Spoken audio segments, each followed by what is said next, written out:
जैसा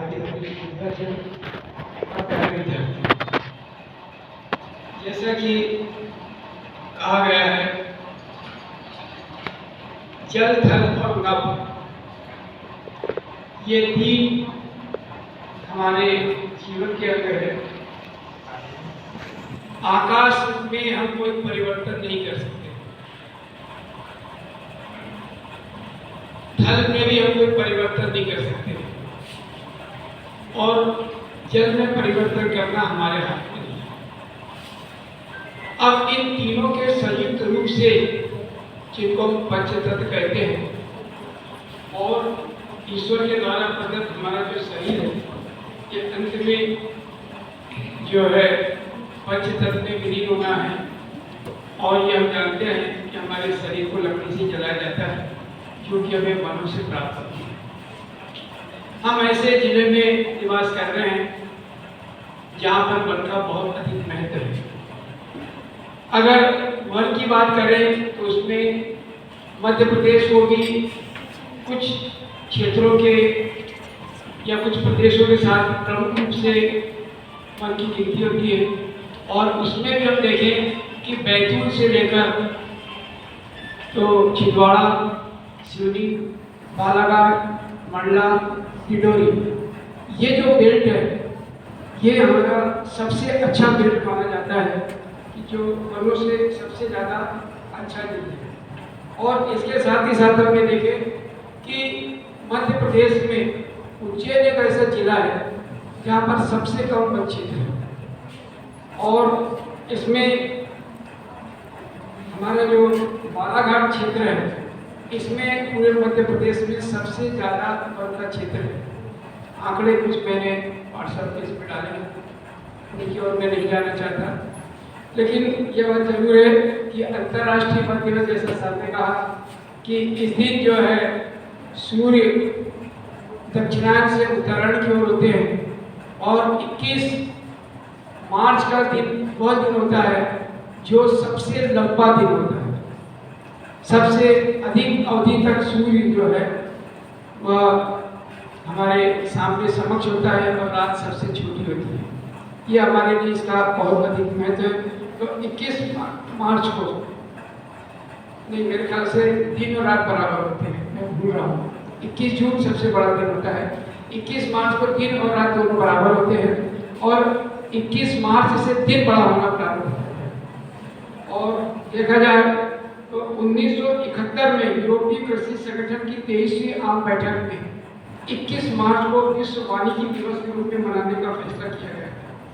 संयुक्त राष्ट्र संघ खाद्य और कृषि संगठन ने भी पेड़ों के महत्व को जानते हुए और 21 मार्च को अंतर्राष्ट्रीय स्तर पर इस विश्व वानिकी दिवस को मनाने का जो निश्चय किया गया था। वास्तव में देखा जाए तो जो पेड़ है उस पर हमारा जीवन है। जो खाद्य पदार्थ हमें पेड़ों से प्राप्त होते हैं या पौधों से प्राप्त होते हैं, जो कई प्रकार के पशु पक्षी हैं जो पेड़ों पर ही निर्भर है। अगर पेड़ है तो जीव है, और वरना ये हमारी पृथ्वी निर्जीव कही जाएगी। और यही कारण है कि हमें जो प्राणवायु चाहिए, ऑक्सीजन, वो हमें पेड़ों से प्राप्त होती है। तो पेड़ जैसे कि जो कार्बन डाइऑक्साइड को ग्रहण करते हैं और ऑक्सीजन छोड़ते हैं, और हम ऑक्सीजन लेते हैं, कार्बन डाइऑक्साइड छोड़ते हैं।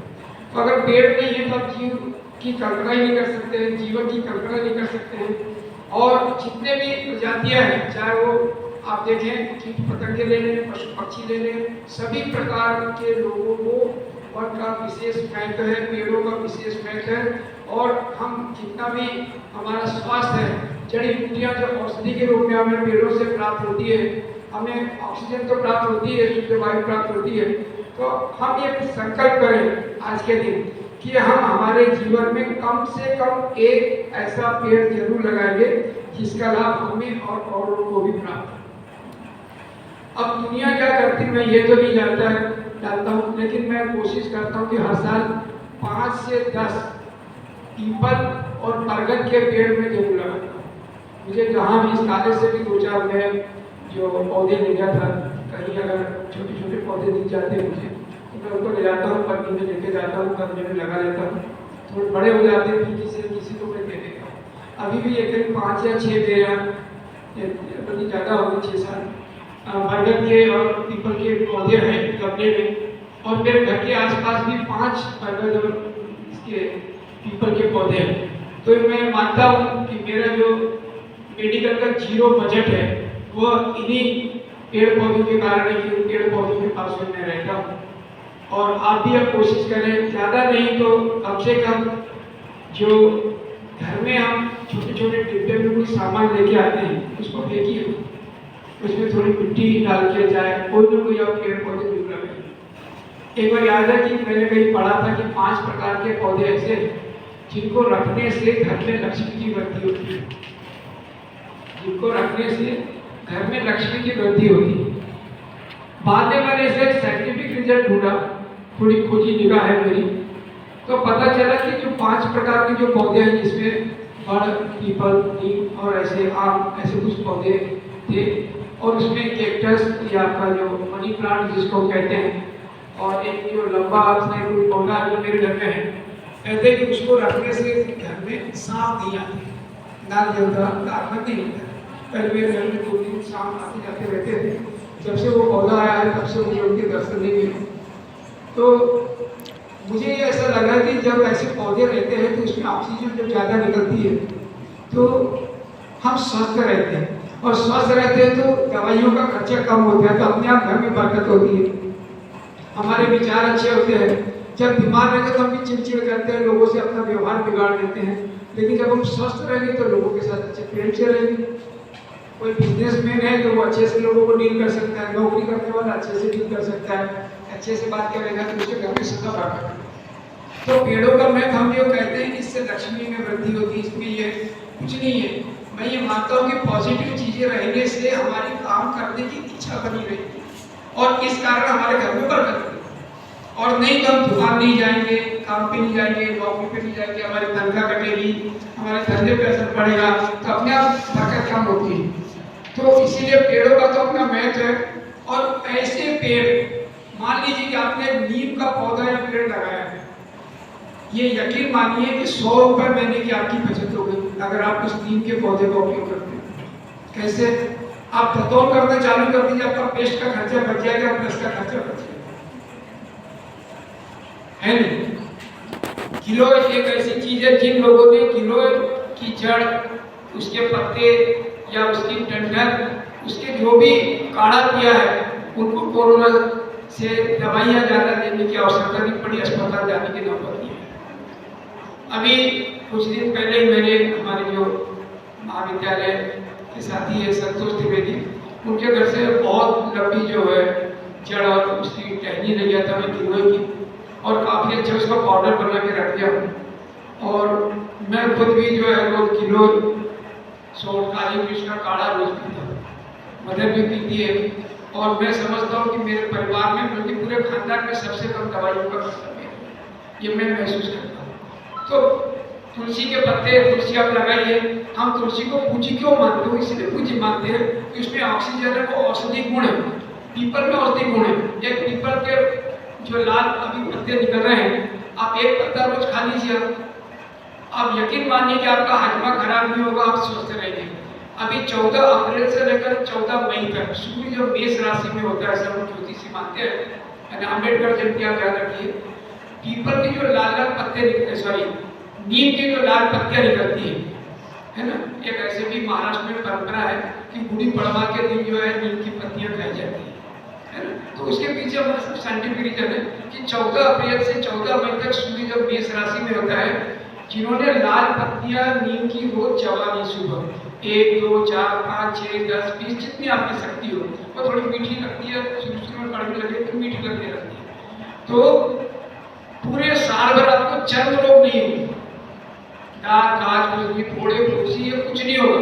बल्कि कभी अगर ब्रेड से कुछ कट गया है, एक्सीडेंट हो गया है, तो आपकी बहुत जल्दी रिकवरी हो जाती है। जिन लोगों को शक्कर की बीमारी होती है, तो शक्कर की बीमारी से घाव जल्दी भरता नहीं, उनके जब कभी कोई चोट लगे तो लंबे समय तक घाव रहता है। लेकिन अगर ये आप नीम की पत्तियां खाते हैं तो आपको शुगर की बीमारी कभी नहीं होगी। जामुन हम खाते ही हैं, जामुन अगर आप खा लेते तो जिनको शक्कर की बीमारी है वो ठीक होती है। तो जाम फल है, आपकी जो मौसमी फल है, ये मौसमी फल खाना चाहिए। जनरली कई लोगों को सर्दी खांसी रहती है तो वो पी है या आपका संतरा है, मौसमी है या जो सीताफल है, ये नहीं खाते। खाइए आप सीताफल, ठंड में आप खाएंगे तो उसकी तासीर गर्म हो, गर्मी में गर्म हो जाइए आप। जो लोग गर्मी में एसी में रहते हैं वो सबसे ज्यादा बीमार पड़ते हैं, उनका रेजिस्टेंस पावर कम होता है। तो गर्मी में आप धूप में घूमिए, 25 मई के दिन नौतपा शुरू होता है 2 जून तक, आप रोज धूप में घूमिए, आपको साल भर में जिंदगी में कभी लू नहीं लगेगी। ठंड में जब बहुत ठंड होती है आप सवेरे ठंडे पानी से नहा लीजिए, एक आध बार सर्दी होगी लेकिन उसके बाद में आपको फिर कभी सर्दी नहीं होगी, ये उसकी खासियत है। बारिश में भीग जाइए, पहली बारिश में आप भीग जाइए, भीगते रहिए कभी जब भी मौका मिले तो आप बचने का प्रयास न करें, कभी कभार भीग जाइए। अगर आप घर के आसपास है या कभी छत में आंगन में आप आंगन ले लीजिए, तो बहुत से जो हमारे जंतु हमारे शरीर में होने वाले होते हैं, या तो आपको बुखार, सर्दी, खांसी, मलेरिया, इन सब चीज़ों से काफ़ी राहत मिलती है। तो पेड़ तो हमारे लिए वरदान है, हम उनके साथ जिए।